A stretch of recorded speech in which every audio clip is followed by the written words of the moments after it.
يريدون ليطفئوا نور الله بأفواههم والله متم نوره ولو كره الكافرون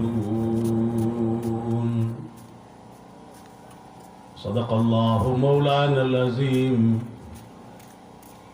وبلغنا رسوله النبي الصادق الأمين ونحن على ذلك لمن الشاهدين والشاكرين والحمد لله رب العالمين إن الله وملائكته يصلون على النبي يا أيها الذين آمنوا صلوا عليه وسلموا تسليما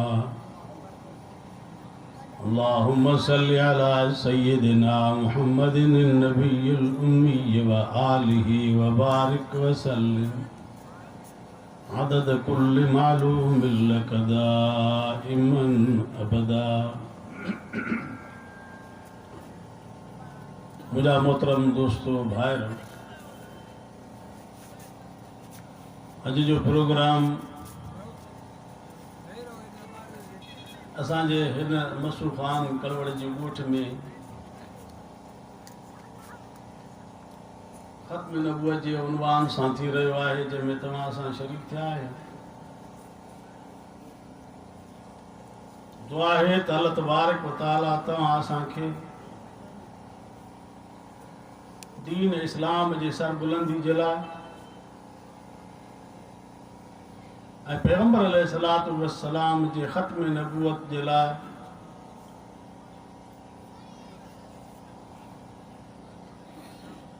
अल्लाह तबारक व तआला तव्हां असांजे क़ुर्बानियुनि खे क़बूल फरमाए ऐं दुनिया में जो असांखे सचो मुसलमान ऐं सचो हज़ूर जो ताबेदार करे कढे।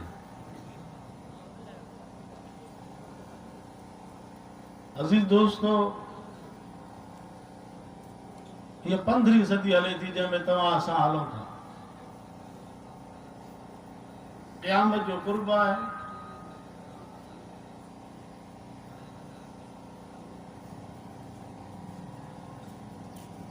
दीन इस्लाम ऐं शरीयत ऐं पैगंबर पाक जो फरमान ऐं क़ुरान मौजूद आहे।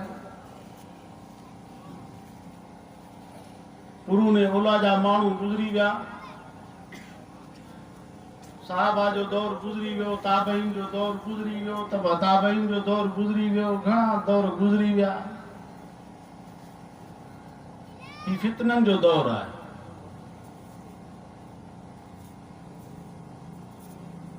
फरमायो आख़िरी दौर में फितना ईअं उथंदा जीअं तस्बीह जो धाॻो टुटे। हज़ूर जन फरमायो जे तस्बीह जो धाॻो टुटे पोइ मणे जे मथां किरंदो आहे, ईअं फितननि ते फितना, फितननि ते फितना, फितननि ते इंतिहाई ॾुखियो दौर आहे। हर तबको, हर माण्हू, हर जाइ ते परेशानी जे आलम में आहे।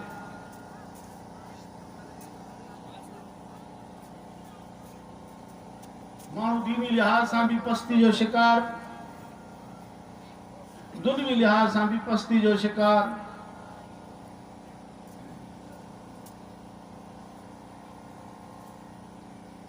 ईअं इंसान पंहिंजे ॾींहं राति हैरान ऐं सरगर्दान ऐं परेशान रहे थो।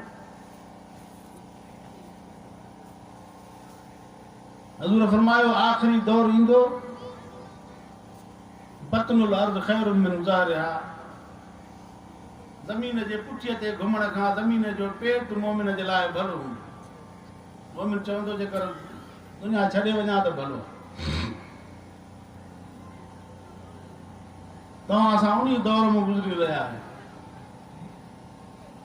दीन जी मुखालफ़त, इस्लाम जी मुखालफ़त, शरीयत मुतहरा जी मुखालफ़त, पैगंबर अलैहिस्सलातु वस्सलाम जे ख़त्म नबूअत जे मथां हमला, ये मुसलमाननि जे लाइ ये इम्तिहान जूं घड़ियूं आहिनि। दुआ को त अल्लाह ताला असांखे इन इम्तिहान में पास करे दुनिया में जो कढे। दौलत, माल, दुनिया जी इज्जत हर एक इंसान जी घुर्ज है। इते ईमान बचाइण ॾाढो ॾुखियो आहे। हक़ जो साथ ॾियणु ॾाढो ॾुखियो आहे। अल्लाह कलमे वारे जे ईमान खे महफूज़ रखे। अज़ीज़ो, दौलत अचणी वञणी शइ, माल न रहंदो। दुआ कयो त अल्लाह ताला ईमान वारी दौलत नसीब करे। हज़रत अली साईं फरमायो, रज़ीना क़िस्मतल जब्बार फीना लना इल्मु वलिल जुहाल माल। असां अल्लाह जी तक़सीम ते राज़ी आहियूं। अल्लाह असांखे दीन ॾिनो आहे, क़ुरान ॾिनो आहे, इस्लाम ॾिनो अथई। असांजे दुश्मन खे माल ॾिनो अथई। असां उन रब जे तक़सीम ते राज़ी आहियूं। इन्नल माल यफ़नी अन क़रीबिन व इन्नल इल्म बाक़िन ला यज़ाल। ईमान त ख़त्म थियणो आहे। दुनिया में हिकिड़े ॾींहुं हथ धोइणा पवंदा। ऐं अल्लाह साईं जेको दीन ॾिए थो, इहो दीन इंसान सां हलंदो। शरीयत हलंदी, क़ुरान जो इत्तिबा हलंदो, इस्लाम हलंदो। घणा इंसान दुनिया में जो तवंगर ख़ाली हथें हलिया विया। फिरौन जो हशर छा थियो, कारून जो हशर छा थियो, निमरूद जो हशर छा थियो, शद्दाद जो हशर छा थियो। ये सब हुकूमतुनि जा मालिक हुया, वरी कुवतुनि जा मालिक हुया। पर दुनिया में अल्लाह तबारक व तआला उन्हनि खे सिर्फ़ हस्ती तां मिटाए छॾी।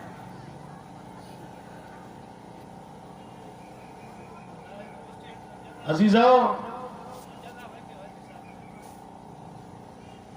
अल्लाह रब्बुल आलमीन हर दौर में मोमिन खां, कलमे वारे खां इम्तिहान वरतो आहे। इम्तिहानात अचनि था।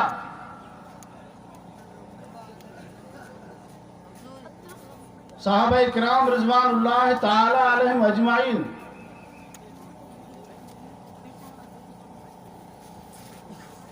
पंहिंजे जान जा नज़राना ॾियनि था दीन जे अफ़शा जे लाइ, इस्लाम जे इशाअत जे लाइ।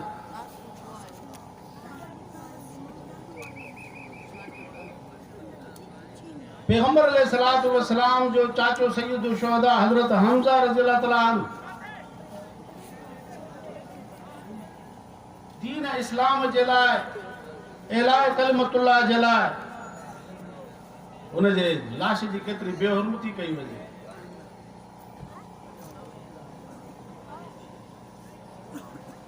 कई सहाबा जान शहादत नोश करे विया। पैगंबर पाक सल्लल्लाहु अलैहि वसल्लम जो खुद जसद अतहर जख्मी थे तो या सब दीन इस्लाम जी सरबुलंदी जी मेहनत ऐं कोशिश।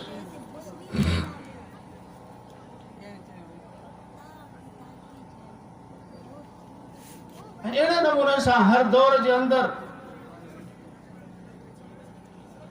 ये मराइल अचनि था, ये इम्तिहानात अचनि था।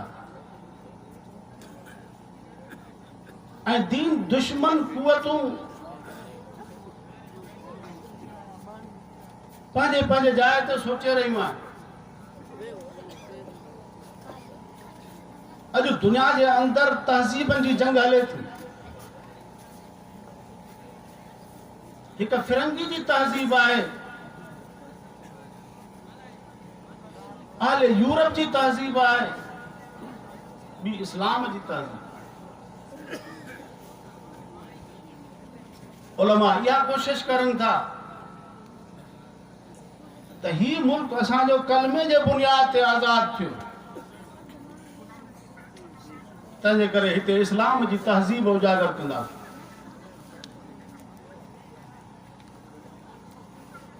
ही मुल्क लिबरल माण्हू जे हवाले न कबो।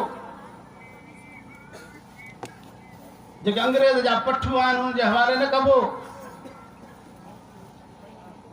जेके अंग्रेज जे तहज़ीब खे राइज करनि था उन्हनि जे हवाले न कबो। ये मुल्क कुर्बानियुनि सां हासिल थियो आहे। ऐं तारीख़ छा आहे अहिड़ी शइ जी?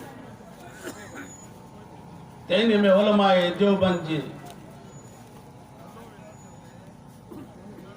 अकाबिर जी कोशिश शामिल हाल आहे। फर्जंदान तौहीद जो खून इन में शामिल आहे।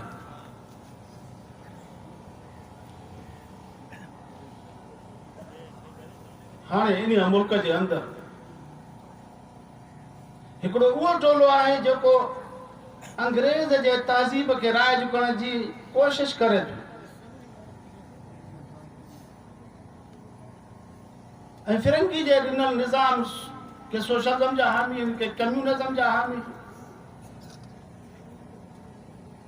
गैर इस्लामी ऐं गैर अखलाकी ॻाल्हियूं अंग्रेज़ जे उन ॾिनल तोहफ़े जे हिफ़ाज़त जे लाइ चौकीदारी जो कमु करे रहियूं आहिनि। के क़ुवतूं हीअ तहज़ीब राइज कयो, ही निज़ाम राइज। अहिड़ी असांजे मुल्क जे अंदर उलमा जी जमात बि आहे जेका इस्लाम जे तहज़ीब खे राइज करे। ऐं असां चाहियूं था त हिन मुल्क जे अंदर इस्लामी तहज़ीब क़ाइमु थिए, क़ुरान जो निज़ाम नाफ़िज़ थिए ऐं मुसलमाननि जे मर्ज़ी सां जेके जन कलमे जे बुनियाद ते मुल्क आज़ाद थियो त कलमे वारनि जो कानून हुजे। कहिड़ो गैरतमंद इंसान चाहे थो त घर उन्ही जो हुजे हुकुम ॿिए जो हले? बाबा घर तुंहिंजो हुजे हुकुम मुंहिंजो हले, तो वारी गैरत बर्दाश्त कंदी? घर मुंहिंजो हुजे हुकुम तुंहिंजो हले? घर असांजो आहे, हुकुम अंग्रेज़ जो आहे। हे घर असांजो आहे। मूंखे ॿुधायो त कहिड़े मौलवी साहब जा होटल ठहियल आहिनि बर्तानिया में? आहे को अहिड़ो जेके पार्लियामेंट में 70 खां वठी असांजा आलम सगोरा रहंदा अचनि था? बाबा मुफ्ती महमूद जेको होटल आहे लंडन में, हैदरी साहब वेठा आहिनि, पुछा कयो। मौलाना फज़लुर साहब घणी कोठियूं ठाहियूं आहिनि ॿाहिरि बांग्लादेश में। ही जेके बि हिते हुकुमरान बणिया उन्हनि जा ॿार होटल ठहियल आहिनि, उन्हनि जा ॿार कारोबार आहिनि। दौलत तव्हांजी आहे। ग़रीबनि जो खून चूसे करे वञी करे ॿाहिरि वञी करे वॾियूं वॾियूं बिल्डिंगूं, वॾा वॾा होटल, वॾा वॾा अयाशी जा अॾा ठाहिया अथऊं। पार्लियामेंट में मौलवी साहब बि अचनि था, डॉक्टर ख़ालिद महमूद साहब बि असांजे, अलामा साहब बि असांजे 6 साल असांजे ऐवान बाला जो मेंबर रहियो। अॼु उन्हनि जे पुटनि खां पुछा कयो, बाबा जेका पिणे इमलाक ठाहियो अमेरिका में, उहो त आहे तव्हांजो को बंगलो? पार्लियामेंट जो हिसो रहियो? बाबा असां इतां जा पैदावार आहियूं, इते ई दफ़न थींदासीं। काॾे भॼण वारी हीअ जमात कान्हे का। ऐं दुआ कयो इंशाअल्लाह अज़ीम जेसि ताणी हिन सिसीअ में साह हूंदो ख़त्म नबूवत ते इहा जान कुर्बान कबी।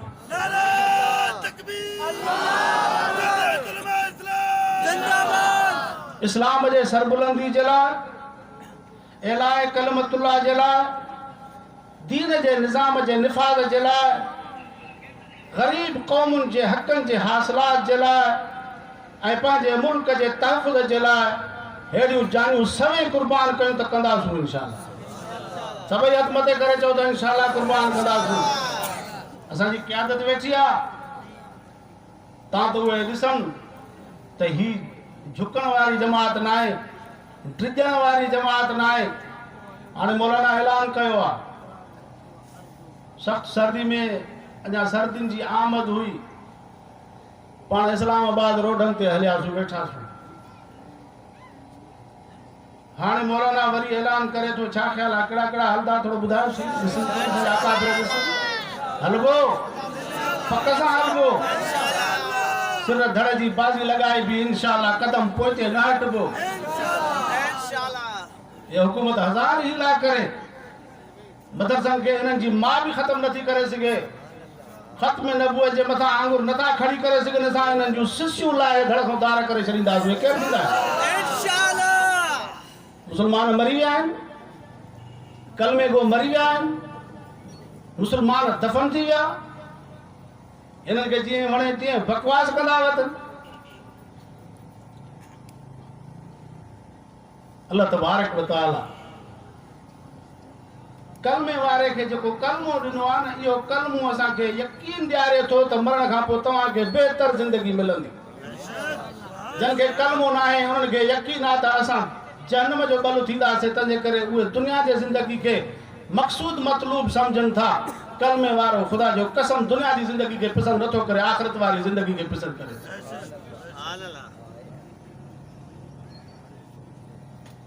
अहिड़ियूं हज़ार जानियूं हज़ूर जे नामूस ते क़ुर्बान आहिनि। क़ुरान पाक जे हुक्म जे मथां ही हज़ार जानियूं क़ुर्बान आहिनि। असांजे अकाबरनि असांखे क़ुर्बानी सेखारी आहे, कंधु झुकाइण न सेखारियो अथऊं, कंधु कपाइण सेखारियो अथऊं। दुआ कयो त अल्लाह ताला असांखे इस्तिक़ामत नसीब फरमाए। मां खे ॿुधायो त इम्तिहान ईंदा रहंदा आहिनि। हज़ूर जो जसद ख़ाकी जंहिंजे तुफ़ेले अल्लाह हिन दुनिया खे ठाहियो, लौला कलमा ख़लक़तुल अफ़लाक, ऐं नबीअ जेकॾहिं तोखे पैदा न कया हा त सॼी दुनिया खे पैदा न कया हा, अल्लाह चवे थो। हाणे उन्हीअ जो जसद जेको आहे अतहर हज़ूर जो जिस्म पाक, उहो बि दीन जे करे ज़ख़्मी थिए थो। तूं असां वारो जिस्म वरी एॾो वॾो मोतबर आहे छा? तव्हां असां जूं जानियूं कहिड़े कम जूं आहिनि? हे वजूद मिलियो आहे ख़ुदा जे राह में ख़र्च करण जे लाइ, माल मिलियो आहे मोमिन खे ख़ुदा जे राह में ख़र्च करण जे लाइ। अल्लाह फरमाए थो मां मोमिन खां इहे ॿई शयूं ख़रीद करे छॾियूं आहिनि। इन अल्लाह हश्तरा मिनल मोमिनीन, थोरो सही